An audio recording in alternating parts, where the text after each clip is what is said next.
ለኪ ማርያም ሰላም ለኪ መጽኔተ ኃይል ሰላም ለኪ። ስሜ መርጌታ ተገኑ ያለው እባላለሁ። በዚህ ቦታ አገልጋይና አስጎብኝ ነኝ። አሁን የምንገኘው እንግዲህ በዋሻ ቀደም ሲል ዋሻ ሚካኤል በሚባለው በአሁኑ ዋሻ ደብረ መንክራት አቡነ ተክለ ሃይማኖት በሚባለው ታሪካዊ ቦታ ነው። አሁን ያለንበት ቦታ ከመካነ ቅርሱ ከላይ ባለው ቦታ ነው ያለነው። ከዚህ ቀጥለን ወደ ውስጥ ነው የምንገባ። ወደ ውስጥ እንግዲህ እየተመለከታችሁን እንገባለን።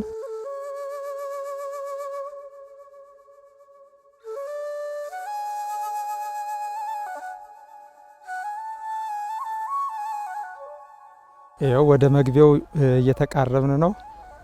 ከዚህ በኋላ በጥንታዊው ቤተ መቅደስ መግቢያ ላይ ይኸው መሄድ ጀምረናል። ከዚህ ወደ ምስራቅ አቅጣጫ እንሄዳለን። ይህ ነው መግቢያው።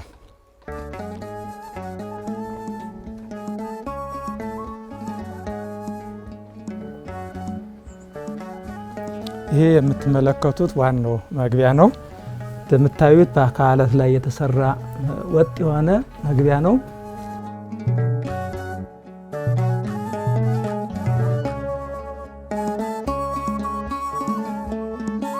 በአዲስ አበባ በየካ ክፍለ ከተማ ኮተቤ 02 አለፍ ብሎ በሚገኙ መንደሮች ውስጥ የሚገኝ በኤረር ግዛት ስር ያለ የነገስታቱን አሻራ የያዘ ለዘመናት ለክርስቲያኖች መሸሸጊያ ለቅርሶች መጠበቂያነት ያገለገለ ታላቅና ቀደምት ዘመናት ቢፈራረቁ ጊዜያቶች ቢነግዱም ለምስክርነት ሕያው ሆኖ የቆመ ከመዲናዋ በዕድሜ የሚልቅ እሷ እንዲሳታብብ ታላቅ አሻራና ታሪክ ይዞ የተቀመጠ ዋሻ ደብረ መንክራት አቡነ ተክለ ሃይማኖት የአብርሃ ወአጽብሃ ውቅር አብያተ ክርስቲያን።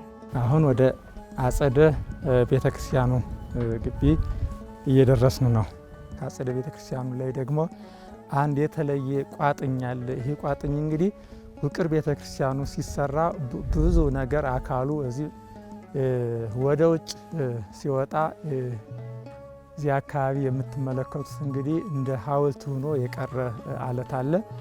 አባቶቻችን ቀደምት አባቶቻችን በጊዜው የነበሩት ወይም ደግሞ በታሪክ እንደምናውቀው እዚህ አካባቢ ምእመናን ሰብሰብ ብለው በሚማማሩበት ጊዜ አስተማሪው ወይም መምህሩ እዚች ቋጥኝ ላይ ወጣ ብሎ የእግዚአብሔርን ቃል ያስተላልፍላቸው እንደነበረ በታሪክ ይነገራል። ይሄ ቋጥኝ እንግዲህ ከጊዜ ብዛት አካሉ ተቀንሶ ወይም ደግሞ ተሰባብሮ አሁን ግማሽ አካሉ ተሰብሮ እናዋለን እንጂ ቀደም ሲል የራሱ መወጣጫ የነበረውና የቅዱሳት መጻሕፍት ሁሉ ማንበቢያ እንደ አትሮንስ ሆኖ ሲያገለግል የቆየ ቋጥኝ ነው ማለት ነው።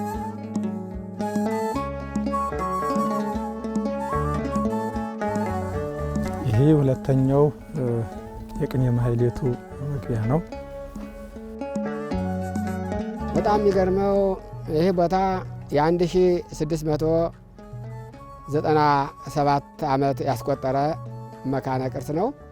ነገስታቱ አብርሃና አጽብሃ መጠው የፈለፈሉት ነው። እንዲያውም እኔም በተመለከቱት በየካ ክፍለ ከተማ ባህልና ቱሪዝም ቢሮ ገብቼ ሳይ ይህን ቦታ ቅዱስ ላሊበላ እንኳን ህንፃውን ሲሰራ ይህን ቦታ አይቶ እንደሰራ እዚህ የካ ክፍለ ከተማ ባህልና ቱሪዝም ሄዳችሁ ማየት ትችላላችሁ። ያ ቅርስ እዚህ አለ፣ እዚህም አለ።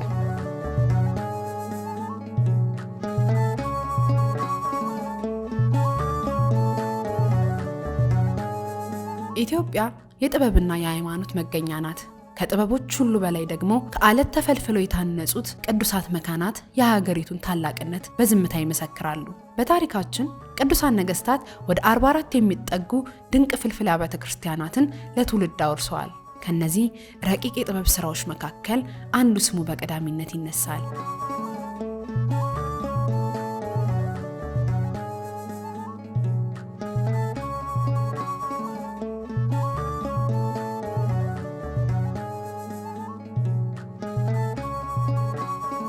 እንግዲህ ዋሻ ሚካኤል ብቻ ሳይሆን 60 ያህሉ አብያተ ክርስቲያናት በዘመናቸው እንደተሰሩ በታሪክ ተጽፏል። ከ60ዎቹ 44 የሚሆኑት በውቅር ወይም ደግሞ ከቋጥኝ በውቅር መልኩ የተሰሩ አብያተ ክርስቲያናት ናቸው። ከነዚያ መካከል ይህ ዋሻ ሚካኤል ነው። እንግዲህ አብርሃ ወአጽብሃ ወይም ጻድቃን ነገስታቱ ኢትዮጵያ ሀገራችንን በሚኖርበት ጊዜ እንደ አንድ ልብ መካሪ፣ እንደ አንድ ቃል ተናጋሪ ሆነው በዘመናቸው ሃይማኖት እንዲስፋፋ፣ ወንጌል እንዲሰበክ፣ አብያተ ክርስቲያናት እንዲታነጹ ያደረጉ ጻድቃን ነገስታት ናቸው።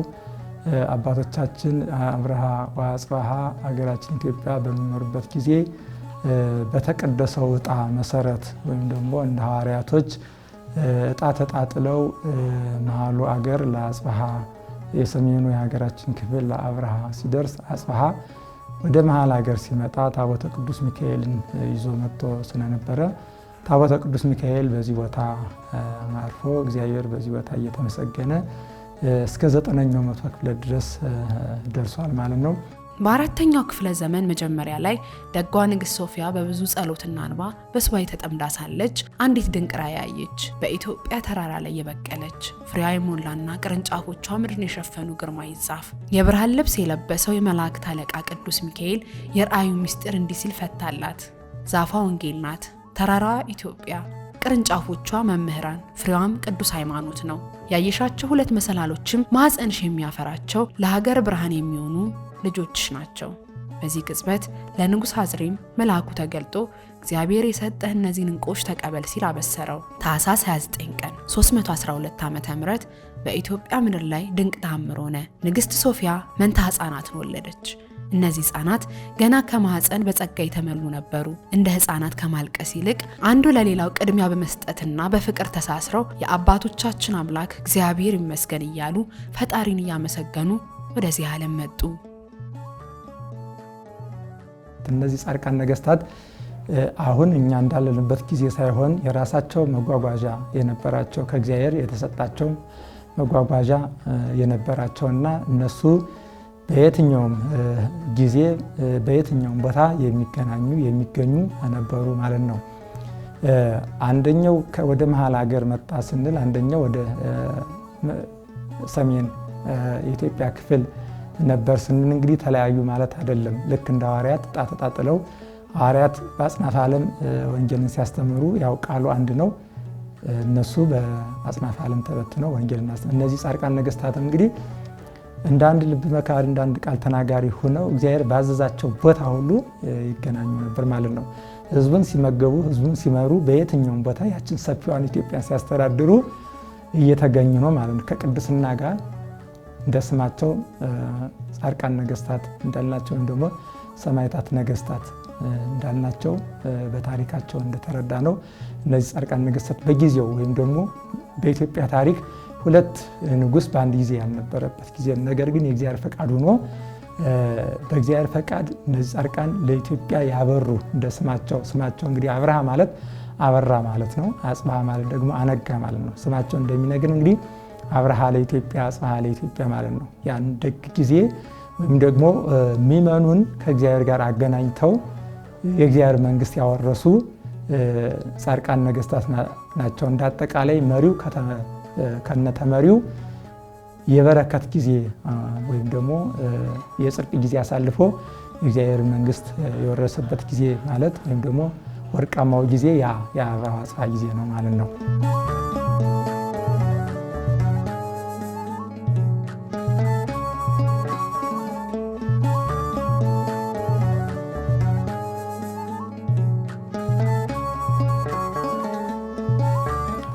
በ9ኛው መቶ ክፍለ ዘመን የወዲት ጉዲት የተነሳችበት ዘመን ነበርና በጊዜው የነበሩት የሃይማኖት አባቶች እና ምእመናኑ ታቦቱን ይዘው ወደ ደብረ ጽላልሽ ነበረ ስደት ያመሩት። እንግዲህ ከ9ኛው መቶ ክፍለ ዘመን እስከ 1838 ዓመተ ምህረት ድረስ ታቦተ ቅዱስ ሚካኤል በዚያ ይኖር ነበረ። በኋላ በጊዜው የነበሩት ነጋሲ ንጉሥ ኃይለ ሥላሴ ታሪኩን የተረዱ ስለነበረ ታቦተ ቅዱስ ሚካኤል ወደ ነበረበት ቀደም ሲል እግዚአብሔር ሲመሰገንበት ወደ ነበረበት ቦታ በ1838 ዓመተ ምህረት ግንቦት 12 ቀን የቅዱስ ሚካኤል ታቦት ወደ ነበረበት ወደዚህ ወደ ዋሻ ቦታ ተመልሷል ማለት ነው።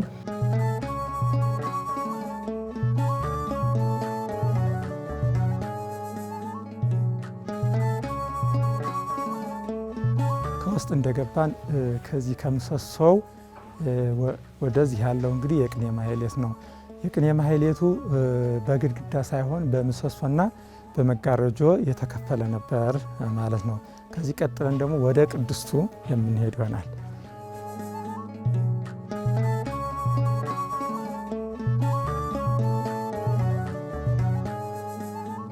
እሺ አሁን ያለሁት እንግዲህ ወደ ቅድስቱ ገባ ብዬ ነው። ከምሰሶ ወደ ውስጥ ወይም ደግሞ ከመጋረጃው ወደ ውስጥ ያለው ቅድስት ይባላል ማለት ነው። ከዚህ ጀምሮ እንግዲህ ይሄ የቅድስቱ ቦታ ነው። ምሰሶው ከውጭ ከግድግዳው ምሰሶ ከውስጡ እስከ ውስጡ ምሰሶ ያለ የቅኔ ማህሌት ሲሆን ከውስጠኛው ምሰሶ ወደ ውስጥ ያለው ደግሞ ቅድስት ይባላል ማለት ነው። ምሰሶዎቹ 17 ነበሩ እንዳጠቃላይ። ከ17ቱ ደግሞ 5ቱ ናቸው አሁን በመስኮትነት ደረጃ ያሉት። አንዱ በምዕራብ በኩል፣ አንደኛው በደቡብ በኩል፣ 3ቱ ደግሞ በሰሜኑ በኩል አሁን ባለንበት አካባቢ ማለት ነው። ከነዚህ መስኮቶቹ የመጨረሻው መስኮት የራሱ የሆነ መውጫና መግቢያ እንደነበረው ቀደምት አበው ይነግሩናል።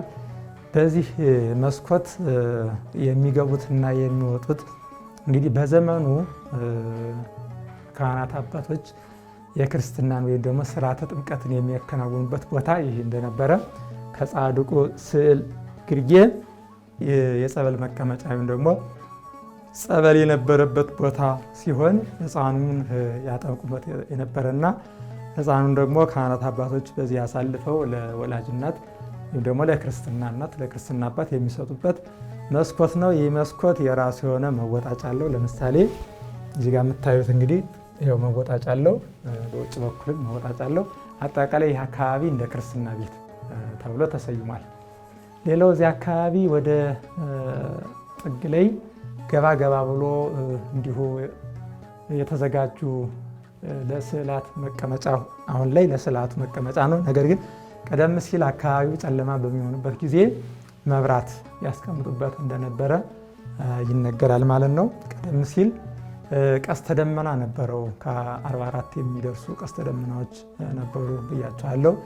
ከግድግዳው ጋር ያሉት ምሰሶዎች እንግዲህ መሀል ካለው ምሰሶ ጋራ በቀስተ ደመና ይገናኛሉ። እያንዳንዱ ምሰሶ 4 የሆነ ቀስተ ደመና አለው። ከ17ቱ መስኮቶች 5ቱ አሁን ላይ 5ቱ አሉ ብለናል። አንደኛው በምዕራብ በኩል፣ አንደኛው በደቡብ፣ 3ቱ ደግሞ በሰሜኑ በኩል ካሉት መስኮቶች የሰሜኖቹ 3 ናቸው።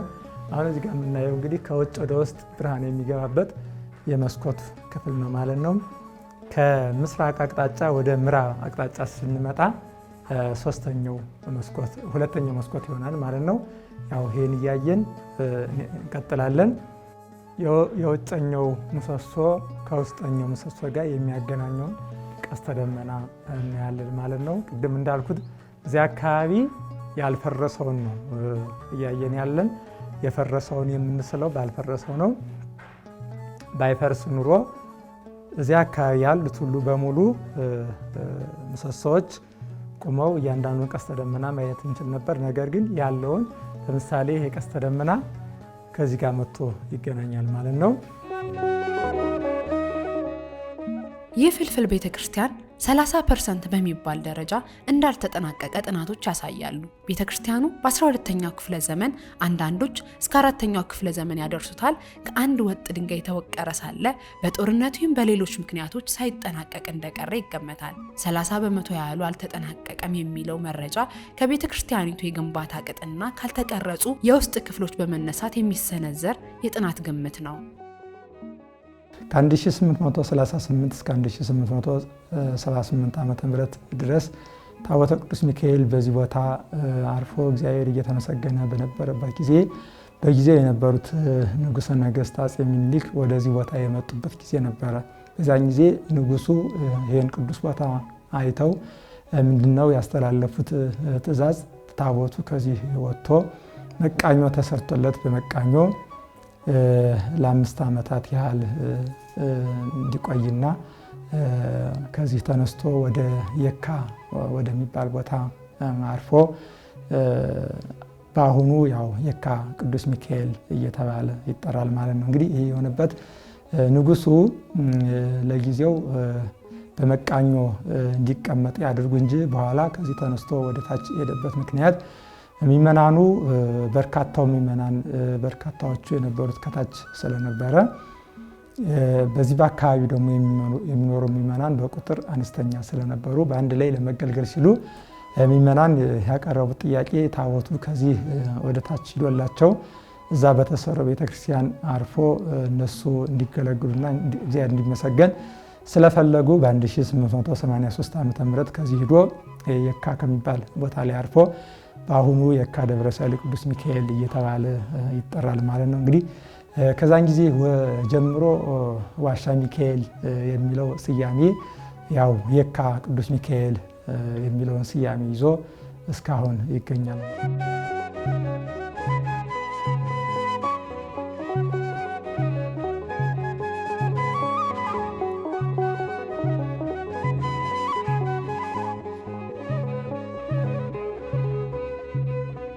ቅዱስ ጸጋ ዛብ የአቡነ ተክለ ሃይማኖት አባት በዚህ ቦታ ላይ ተፈልፍሎ ከቆየ በብዙ ጊዜ በኋላ መጣው የባረኩትና የቀደሱበት ስለሆነ እግዚአብሔር ባለቤታቸውም ቅዱስ ሥጋውና ክብሩን የተቀበሉበት ቦታ ስለሆነ ሊቃውንት አባቶቻችን ቅዱስ ሲኖዶሱ አስቦበት ይህ ዋሻ ተክለ ሃይማኖት መሆን አለበት ተብሎ ዋሻ ደብረ መንክራት አቡነ ተክለ ሃይማኖት የአብርሃ አጽብዓ ውቅር ቤተ ክርስቲያን ይባላል። በዚህ ስሙ ዛሬ ይጠራል። በ1974 ዓ.ም ማለት ነው የነበሩት የኢትዮጵያ ፓትርያርክ ብፁዕ ቅዱስ አቡነ ተክለ ሃይማኖት እኒህ መናኝ አባት ይህን ቅዱስ ቦታ ታሪኩን የተረዱ ስለነበረ በ1974 ዓ.ም በአዲሱ የጻድቁ የአቡነ ተክለ ሃይማኖትን ጽላት ከገዳም አስመጥተው በዚህ ቦታ አርፎ በአዲሱ ስርዓት አስጀምረው የተሟላ አገልግሎት እንዲገለገል አድርገው ዋሻ ደብረ መንክራት አቡነ ተክለ ሃይማኖት ብለው ሰይመው እስካሁን እንግዲህ በዚህ ስያሜ ተሰይሞ ዋሻ ደብረ መንክራት አቡነ ተክለ ሃይማኖት እየተባለ ይጠራል ማለት ነው።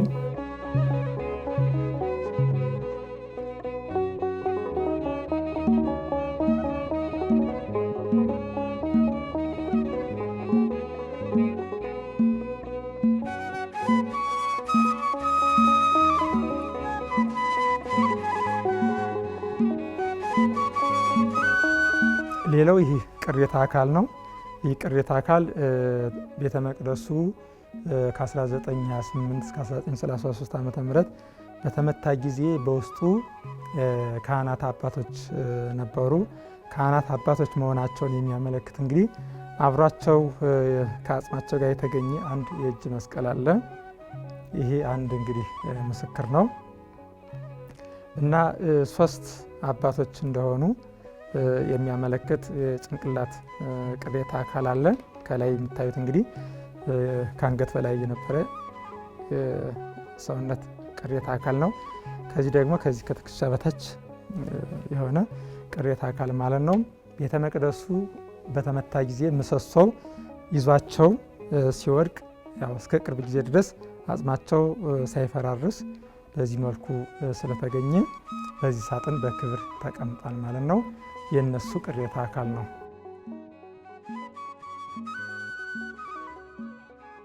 ይህ አካባቢ ቤተ መቅደሱ በተመታ ጊዜ ከላይ የነበረው የጣራው ክፍል ወርዶ አካባቢውን እንግዲህ ሞልቶታል ማለት ነው። ይህ አካባቢ ቤተ መቅደሱ ፈርሶ ባይሞላው ኑሮ ምሰሶዎቹን ወይም ደግሞ የምሰሶዎችን ስብርባሪ እናያቸው ነበር። ለምሳሌ ከዚህኛው ቀስተ ደመና ወደ እስከዚህ ድረስ አንድ ምሰሶ ነበረ። ከዚህ አንስተን ደግሞ ወደዚህ ስነድ ደግሞ ይሄ ቀስተ ደመና ይመጣና ከዚህ ምሰሶ ጋር ይገናኝ ነበር። ከዚህም አንድ ምሰሶ ነበረ። ይህ ምሰሶ ከዚህ ከግድግዳው ምሰሶ ጋር ተነስቶ ቀስተ ደመናው መጥቶ ከዚህ ጋር ካለውበት ላይ ይገናኝ ነበር። ከዚህም ተነስቶ ደግሞ ወደዚህ ወደ ሰሜኑ እኔ ካለሁበትም ተነስቶ ቀስተ ደመናው ወደ ምዕራብና ወደ ምስራቅ አቅጣጫ ይሄድ ነበር ማለት ነው። ከጊዜ በኋላ ይሄ ጽድት ብሎ ሲነሳ ታች መሰረቱን ማየት እንችላለን። አሁን ላይ እንግዲህ ሞልቶት ስላለ ይሄን በአግባቡ ማየት አይቻልም። ወደዚህ አቅጣጫም በር እንዳለው እንደነበረው ይነገራል። ቤተ መቅደሱ የውስጡ ከቅኔ ማኅሌት መግቢያ ጀምሮ እንግዲህ 3 በሮች ነበሩት። አንደኛው በር በዚህ እንደነበረ፣ አንደኛው በምዕራብ በኩል፣ አንደኛው ደግሞ በደቡብ በኩል እንደነበረው ይሄ የሰሜኑ አቅጣጫ ነው። ቀጥሎ ምዕራቡ፣ ደቡብ እያለ 3 በሮች እንደነበሩት ይነገራል። ይህንን ለጊዜው ማየት አንችልም፣ ምክንያቱም ከላይ የወረደው ስለሸፈነው ማየት አንችልም። በምዕራብ በኩልና በደቡብ በኩል ያለውን ግን ያው እናየዋለን ማለት ነው።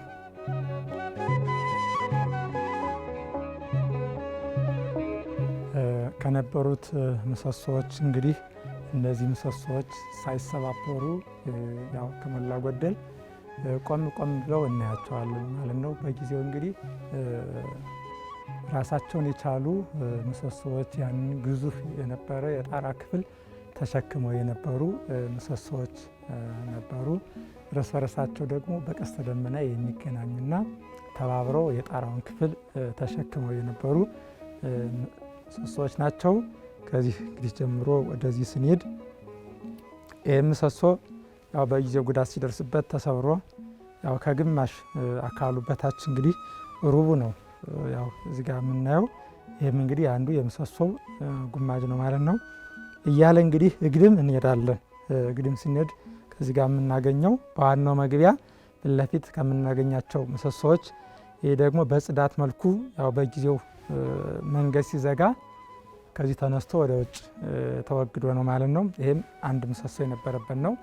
እዚህ አካባቢ ቀጥታ ከውጭ ወደ ውስጥ ስንገባ ወደ ቅድስቱ ልንገባ ስንል የምናገኛቸው የምሰሶ ጉማጅ ነው ማለት ነው። እንግዲህ ከዚህ ምሰሶ ወደ ቀኝ ለእኔ በቀኝ በኩል ምቋመ እደ ወይም ደግሞ የወንዶች መቋሚያ ይሆናል።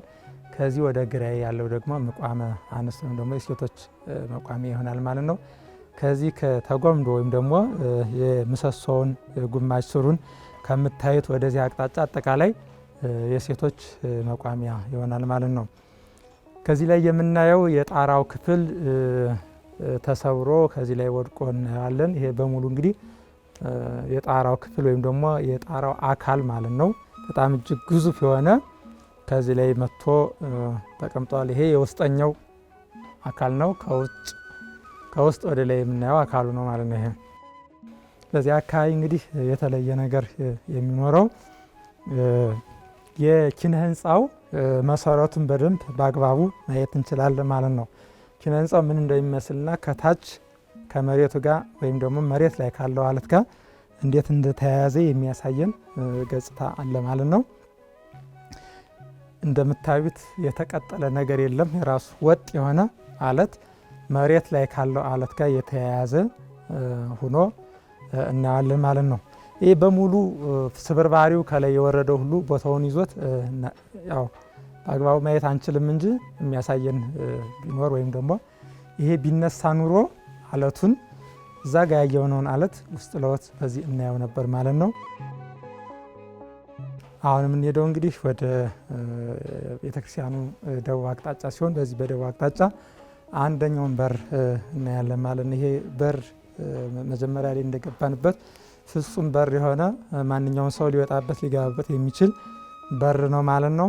ይህም በር እንዳለፍን እንግዲህ ሌላም በር እንዳለና በዚያ በር ደግሞ ስንገባ ዋሻ እንደምናገኝ ያው ይነገራል ማለት ነው። ይሄ በደቡብ አቅጣጫ ውስጥ ለውስጥ ዋሻውን ያን የተዘጋውን ዋሻ የሚያሳየን በር ነበር። ነገር ግን አሁን ላይ መውጣትም መግባትም የማያስችለን ነገር ምንድነው? ከላይ የጣራው ስብርባሪ ሁሉ ቦታውን ይዞት ስላለ ማንኛውም ሰው መውጣት መግባት አይችልም። ያው በር ነው ይሄ ሲነሳ ሁላችንም መውጣት መግባት እንችላለን ማለት ነው።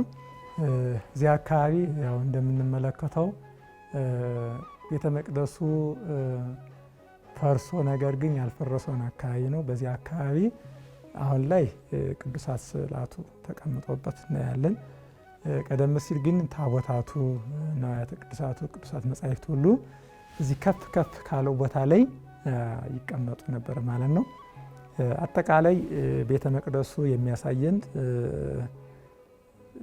በግማሽ ያለቀለት ነገር ግን ደግሞ ስራው እንደሚቀጥል ነው የሚያሳየን ማለት ነው። ምክንያቱም ምሰሶዎቹ ተጀምረው ቅርጻቸው ተጀምረው ያላለቁ እንደሆኑ የሚያሳየን ነገር አሁን ላይ ስዕላቱ ያሉበት ቀደም ሲል ታቦታቱ ሁሉ የነበሩበት በእነዚህ ቦታ ነው ማለት ነው። ቅዳሴውም እንግዲህ የሚከናወነው ወይም ደግሞ ታቦታቱ የሚቀመጡት ከላይኛው ክፍል ነው ማለት ነው። በዚህ መልኩ ሆኖ የተሰራ ቤተ መቅደስ ነው። እጅግ መንክር የሆነ ያው ስሙም ደብረ መንክራት ነው። እንግዲህ መንክር ማለት ድንቅ ማለት ነው። በዚህ ቦታ ላይ ያው አገልጋዮችም እኛ ካህናትም ሆን ሌላም ምእመናን ከውጭም የሚመጡት እንግዶች ሁሉ ከዚህ ቦታ ያው መንክር ነው። መንክር ማለት እጅግ እዚህ ቦታ ሲደርሱ ሁሉ ነገር ድንቅ ነው ለሚባል ያሰራሩ ኪነ ህንፃ አንዱ ግሩም ነው። በዛን ዘመን አባቶቻችን መንፈሳዊ ጥበብን ተመልተው ይሄን ለመስራት መብቃታቸውና እግዚአብሔር ደግሞ ከነሱ ጋር መሆኑ በዛን ጊዜ ለአሁን ትውልድ ደግሞ አስተማሪ ሆኖ በመገኘቱ ይህ ቦታ ድንቅ ነው ማለት ነው። በአካባቢው ምንም የአብያተ ክርስቲያናት ሳይኖሩ ወይም ደግሞ የምእመናን ብዛት ሳይኖር የህዝብ አሰፋፈር ሳይኖር ይህ ድንቅ ቤተ መቅደስ ከዚህ ከመሀል ሀገር ነበር ማለት ነው። ይህ ሁሉ እንግዲህ አንዱ ያው መንክር የሚያሰኘው ይሄ ነው። ሌላው የማይነጥፍ ጸበል እንደነበረው ይነገራል። ያ የማይነጥፍ ጸበል ሁሌም ከውስጡ እየመነጨ በአጸደ ቤተ ክርስቲያን መልቶ ባህር ሆኖ እስከ ቅርብ ጊዜ እንደነበረ ይህም አንዱ ድንቅ ነው። ሌላው ቅድም እንዳልኳችሁ በዚህ ቦታ በጨለማ ጊዜ መብራት መሆኑ ያው ስሙም ደብረ ዋካ ነበረ። ብርሃን 24 ሰዓት ብርሃን ተመልቶ እንደሚሆንና በዚህ ቤተ መቅደስ ደግሞ የቅዳሴው ስነ ስርዓት ከመከናወኑ በፊት የደወል ድምፅ እየተሰማ የማዕጠንቱ ሽታ የቅዳሴው ድምፅ ሌሊት የማህሌቱ የሰዓታቱ ድምፅ ይሰማበት እንደነበረ ያው እስከ ቅርብ ጊዜ በዚህ በግቢው ተጠልለው ያሉ መነኮሳት ይህን ይናገራሉ ማለት ነው።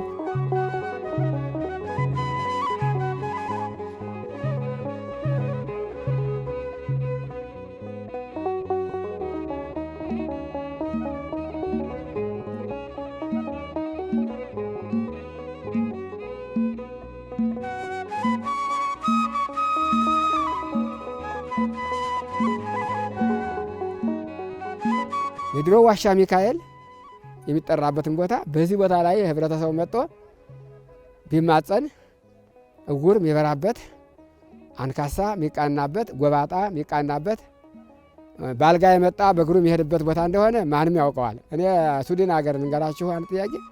ሱዲን ሀገር ላይ ተነስተው መጠው አንድ እናት ልጅ አጠው አልቅሰው ሸኘናቸው። የወይራ ቅጠል ይዘው ይህን ወደ ሱዲን ሀገር ተመልሰው ሄዱ። በጥብጠው ሲጠጡ 2 መንታምን ልጆችን ወልደው እኔ እስከመጣ ድረስ ብለው ወንድሞቻቸው ልከው ገብረ ታምሩ ነው ሲነግሩ ይገኛል። በዚህ ቦታ ላይ እንቆቅልሹ ያልተሳካለት ሁሉ መጥቶ ቢናገር ቅዱሳን አባቶቻችን የጸለዩበት ቅዱሳን አባቶች የባረኩ ስለሆነ በውስጥ ደግሞ የመንፈስ ቅዱስ የማይለይበት ሌሊቱ 9 ሰዓት ሲያበራ የሚገኝበት መብራት ቅዱሳን ላደላቸው ለበቁት እግዚአብሔር ላደላቸው ሁሉን የሚያዩበት ቦታ ነው።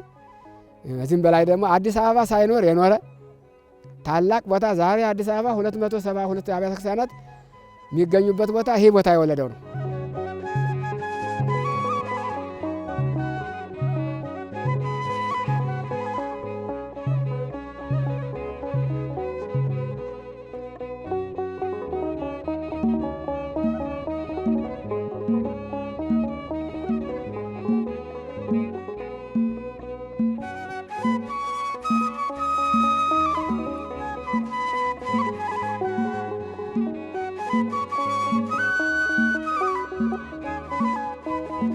በተከበረውና ታሪካዊ የዋሻ ተክለ ሃይማኖት ገዳም ተፈጥሮና መንፈሳዊነት በአንድነት ተስማምተው ይኖራሉ።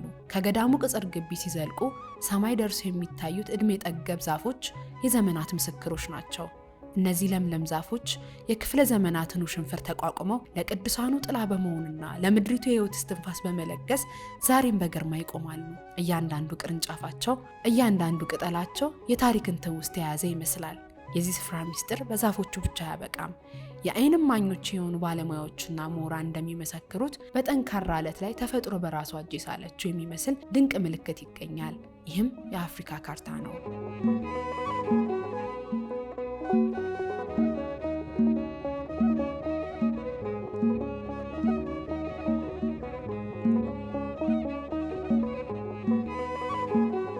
ለዘመናት በዝምታ ተወጦ የቆየው ታላቁ ዋሻ ገድልና ጸሎት የታተመበት ቅዱስ ዋሻ ዛሬ ከረጅም ጊዜ መረሳት በኋላ ዳግም የብርሃን ደጃፎቹን ከፍቶ በፈራረሱ አካላቶቹ ታሪክን ይዘክራል። በተሰራለት መቃኞ ቦታ ታቦታቱ አድረው አገልግሎት ይሰጣል። ያም ሆኖ ተግዳሮቶቹ ብዙ ናቸው። ልዩና ልዩ ስሜት ያለው ልዩ ድባብ ያለው ነው። እቺንም መቃኞ እዚህ ጋር ስናቃናት እዚሁ በእድገታችን ባለን ማለት ነው እዚሁ ተረባርበን ከታች ከከተማ ድረስ እየመጡ በብዙ መስዋዕትነት እዚህ የተደረሰ ነው። ዛሬ ደግሞ ይኸው በአብሮ አደግነት እዚሁ በማደጋችን ይህን የመሰለ ህንፃ እየሰራን ነው። የህንፃው በሰብሳቢነት እያገለገልኩ የሙያ በረከትና የበኩላችን እያደረስን ነው። አሁን የምንፈልገው ይህ ታሪካዊ ቦታ ከዚህ የበለጠ እዚህ ጋር የዋሻውም ውበት የዚህም ውበት እየተላበሰ ስለሆነ ምእምናን እየመጡ ማንኛውንም ነገር እያገዙን እየተረዱን እየተረዳዳን ይህንን ታሪካዊ ቦታ በቅርስነቱ ጠብቆ ከዚህ በተሻለ አስውበነው ለታሪክ እንድናበቃው እያሰብን ያለ ነው። ምእምናንም በተለያየ ቦታ ያሉትም በዚሁ መልኩ እያገዙን ከፍ ለማድረግ ነው ሀሳባችን። ይህን ነው የኛ እንግዲህ ያለንበት ደረጃ።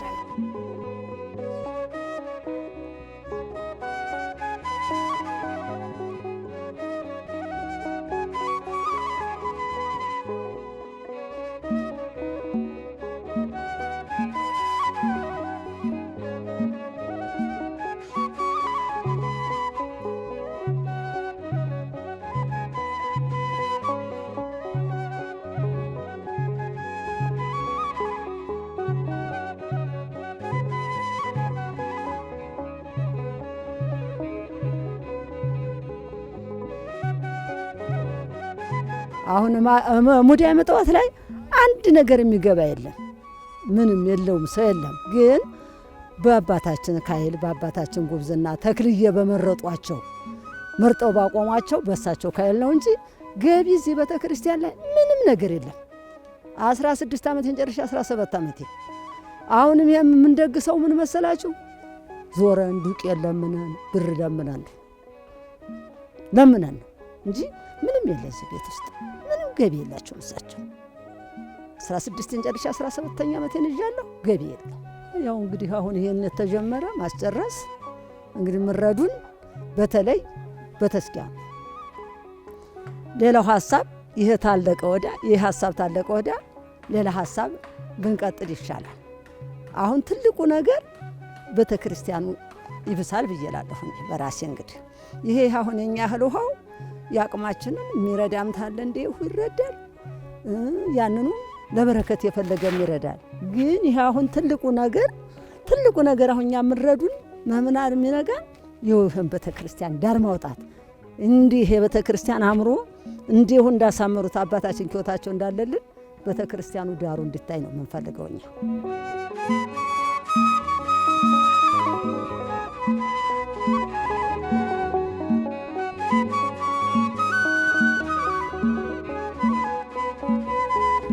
እንደ እግዚአብሔር ፈቃድ የጎደላችሁ ምንድነው? ምን ነው የጎደላችሁ የተባለው? አንደኛ ይሄን መካነ ቅርስ ለማሰራትም በጋ ፀሐዩ ክረም ዝናቡ እየተሰቃየነ ያለ ከውጭም ሰዎችን አግኝተን እስከ 5 ሚሊዮን ብር ድጋፍ ለማድረግ ፕላኑን ያሰሩ እነሱ ናቸው። አሁን ባህልና ቱሪዝም ቅርስ ጥበቃ ባለስልጣን ፈቃድ እየጠየቅን ነው ያለነው። ቅርስ ጥበቃ ባለስልጣን ካልፈቀደ ይሄን መስራት ስለማንችል፣ ምክንያቱም በውስጡ ላይ ጫካ ብሬው ስላለ ያ ሲሰራ አብረውም ሊያስቡ ስለሚችሉ ጠብቁ፣ እናንተም ተከታተሉ፣ እኛንም ጠይቁን፣ ጠብቁ ትንሽ ብሎ አሁን ክትትል ላይ ነው ያለነው። የአካባቢው አጸደ ቤተ ክርስቲያን ሲሆን አሁን ላይ በሳር ተሸፍኖ ነው የምታዩት። ቀደም ሲል ግን ምንም ሳር አልነበረውም፣ ፍጹም አለት ነው። አጠቃላይ በዚህ አካባቢ ምንም አይነት አፈር አልነበረም፣ ያው አለት ነው። አባቶቻችንም ሲሰሩት ከላይ ወደ ታች ነው እየሰሩት የወረዱ፣ ከታች ደግሞ ወደ ውስጥ ነው እየሰሩ የገቡት ማለት ነው። እና የአካባቢው አለት ነው፣ ሳር አልነበረውም። ከጊዜ ብዛት ወይም ደግሞ ከቅዝቃዜው አንጻር አሁን ላይ ሳር በቅሎበት እናየዋለን እንጂ ይሄ ሳር የሚላጥ የሚነሳ ነው። ምንም መሰረት አፈር የለውም ማለት ነው። ይሄ እንደምታዩት መውጫ ነው። ከመውጫነቱ ደግሞ በተጨማሪ ዝናቡ ዘንቦ ጎርፍ በሆነበት ጊዜ የዚህ ሁሉ የውስጡ ጎርፍ ተሰብስቦ በዚህ ነው የሚያልፈው ማለት ነው። ከመግቢያነት በተጨማሪ ለውሃም መሄጃ ሆኖ ያገለግላል ማለት ነው።